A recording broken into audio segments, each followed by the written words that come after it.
Hello and welcome to a tutorial on the copy node. So today I've got this copy node created. If you want to create a copy node, it's just tab and you type in copy and you get one for you. So basically what the copy node does is that it copies channels. It's a channel copier, so you can copy them from A into B. So I'm just gonna delete this and let's view this one that I created. So first things to note on the copy node is that on the left hand side, these four channels over here that you can choose from, it's related to the A side, and then the right hand side is the B side. So basically what it means is that you're copying a channel here of your choice into the channel of the B input. So right now it's set to alpha to alpha. So I'm basically copying the alpha channel from my roto node into my backplate over here, and this is the result. As you can see, I'm looking at my alpha channel. So basically in the last tutorial I was talking about bounding boxes. So this backplate happens to have a bounding box which is so big, and this roto node has a pretty small bounding box, which is this building.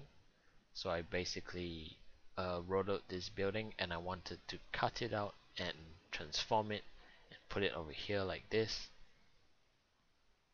So this is where the bounding boxes come to play. Basically in the copy node you will see this B box setting over here. If you set it to union, it basically combines both bounding boxes in the calculation. So it adds this and this, which gives you this, which is such a big bounding box. So this is basically for optimization.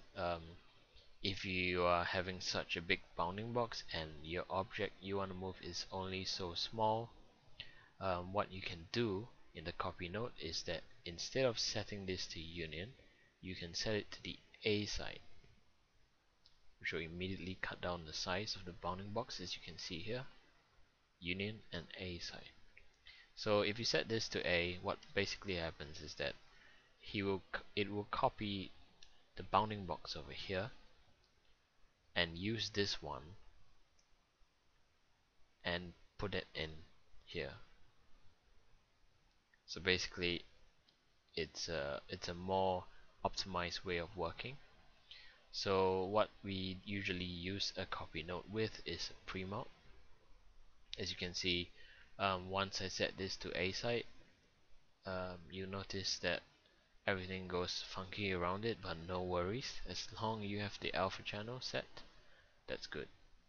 So basically what the premount does is that it cuts out your image based on the alpha channel that you have.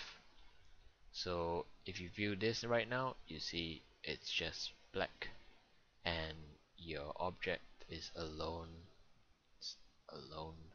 So you can do a transform and do whatever you want to it. This is just a simple over node to put it back onto. So this is basically what the copy node is for. You could use this multiple ways. You could copy channels, other different channels, into different channels. For example, if you have a render of a ball and you have different passes like the specular or a occlusion pass, which you want to make use of in uh, in your script, you can basically copy the other channels over here, and copy them into your B input, and then you could use that as an alpha, or you could use it even in the red channel, which will look like this. So this is basically the copy node.